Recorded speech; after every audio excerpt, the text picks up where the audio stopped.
Welcome back everyone, hope you're having an awesome day, and today we're going to go through our Iris and Haxorus sync grid guide. We're going to go through her kit, we're going to go through how to unlock her and max her out, a couple of lucky skills depending on how you want to build her. This is going to be very handy and very important, and also some sync grids to utilize her to her maximum potential if you like. Timestamps down below if you want to skip to anywhere in particular.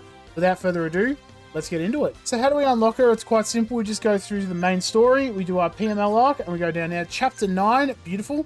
And we do champion on the roster. Once we complete that mission, we unlock our 3-star, which is very nice. Iris and Haxorus, not an axe, you don't have to evolve it or anything, you just unlock it right away.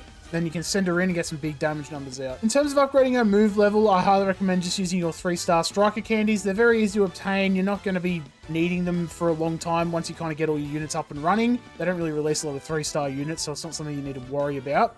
So using your 3-star strikers, get her to at least 3 out of 5, and if you 6-star her, definitely get her to 5 out of 5, but 3 out of 5 just so you can utilize her sync grid. And for her theme, she is a striker unit, so anything to up her attack is always something you want. Dragon, Unova, Gym Leader, and Undella Town, if you have any of those themes on the team, it's going to increase her attack, which means some more damage out. And for her kit, she's one of your just old school standard strikers, one quick move, one big move, and then a sync move, pretty standard, and she can up her own attack, which is really nice. So first off, we've got Dragon Claw, which is a single target 2-bar move. No additional effect, just your 2-bar move. Just use that to hit the enemy, and then that's really it. X attack will raise your attack by 2 stat ranks, so a +4 in your attack, which is pretty handy to have just to make sure you can get some big numbers out. Outrage, which is probably the main move you're going to be using here. It does a lot of damage. It is a 3-bar move, but it will leave you confused. So if there's any way to mitigate that, which I'll go through when we get to lucky skills, then you definitely want to be picking that up. And you're going down. Raise your speed by 1 stat rank and your crit rate by 2 stat ranks, which is actually really nice. You're able to max out your crit and a little bit of extra speed just to make sure you can keep the moves coming out whenever you need them. And for a sync move, Dragon Sage Outrage, it is just your standard sync move, just big damaging move, and if you 6-star, it will hit everyone on the team if you want to spread the love around, you know? And for her passive skills, she only has one, which is Power Reserves 2, which will power up your moves, so Dragon Claw or Outrage, whenever you're in a pinch. So if you're in a pinch, you're going to get that extra damage out. Remember, if you're confused, you can hit yourself in confusion,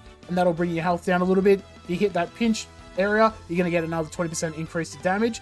Can come in handy if you really want to risk it. And for her lucky skill, this is going to be the divisive part of the video. Depending on how you want to build her, is depending on what skill you want to use. Me personally, I like Lesson Confusion 9. There's a lot of ways in her kit to increase her damage when she's confused. So having Lesson Confusion 9 is just going to reduce the chance of you hitting yourself while you're confused to make sure you get some big outrage numbers out. However, if you're opting for more of like a Dragon Claw build, or you don't really care about the confusion there, then you can go for Critical Strike 2, just to increase the damage whenever they are crits. That's going to be your sync move as well as all of your other moves like Dragon Claw and Outrage.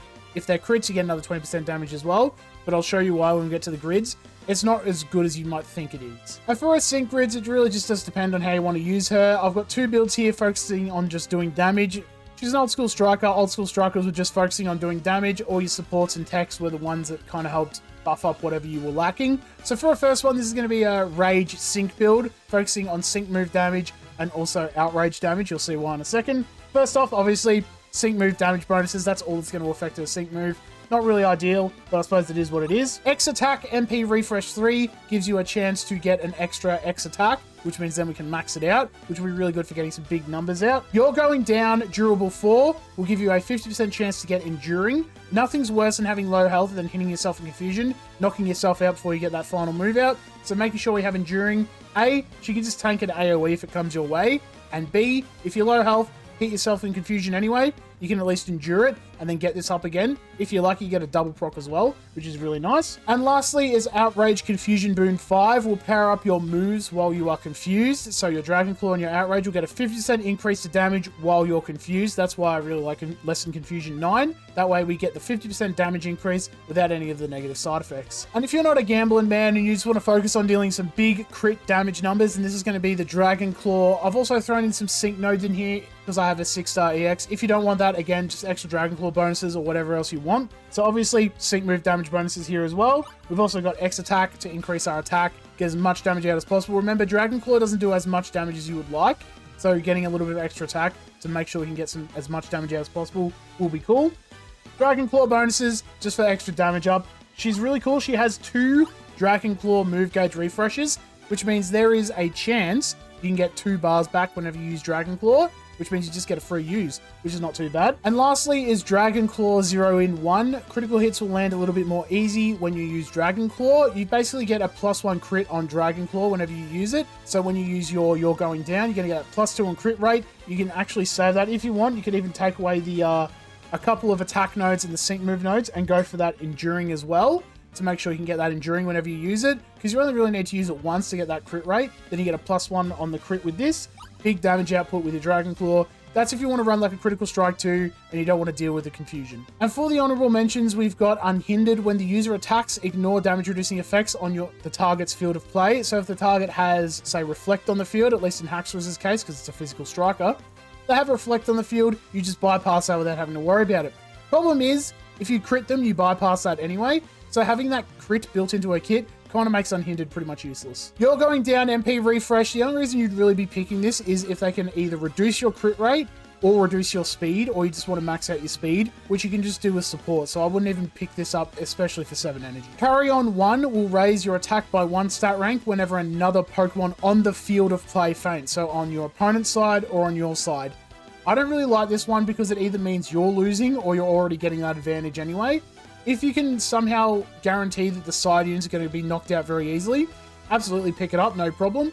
But I would rather just take the risk, get the attack, refresh, and then make my way to the sync move upgrade as well. If you don't care about the sync nuke bonuses, pick it up. It's not really that different to X attack MP refresh. Quick Cure, I don't really want to remove Confuse from me, so this is alright if you want to do like a 1 pump chump with the Outrage, but I don't really know why you'd want to do that, because then you're just basically using Dragon Claw. You put all this effort into Outrage and then you just start using Dragon Claw. Why wouldn't you just use Dragon Claw? Speedy Entry 2 will raise your speed by an extra 2 stat ranks. Again, you have supports for this. There's no point really running this. Like if you just throw in the bare minimum, Skylar and Swanna, which is also a Unova unit, which is going to give her a little bit of extra attack as well, and a gym leader, my goodness, then why would you need this speedy entry? Just use Take Flight twice and you call it a day. And lastly, another Outrage move gauge refresh. Look, I'm not going to say it's bad. If you want to pick this up and guarantee all those bars coming back, go for it. If you have 70 energy, you have nothing else you really want to put effort into, absolutely pick it up. It can come in handy. I think having 1 is just enough. The fact you can give yourself a little bit of a speed boost,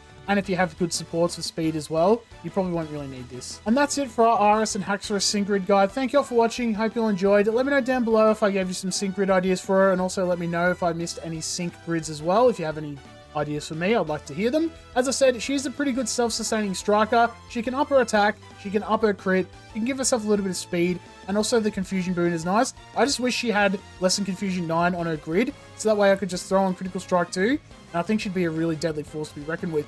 Without further ado, thank you all for watching. I'll see you in the next one.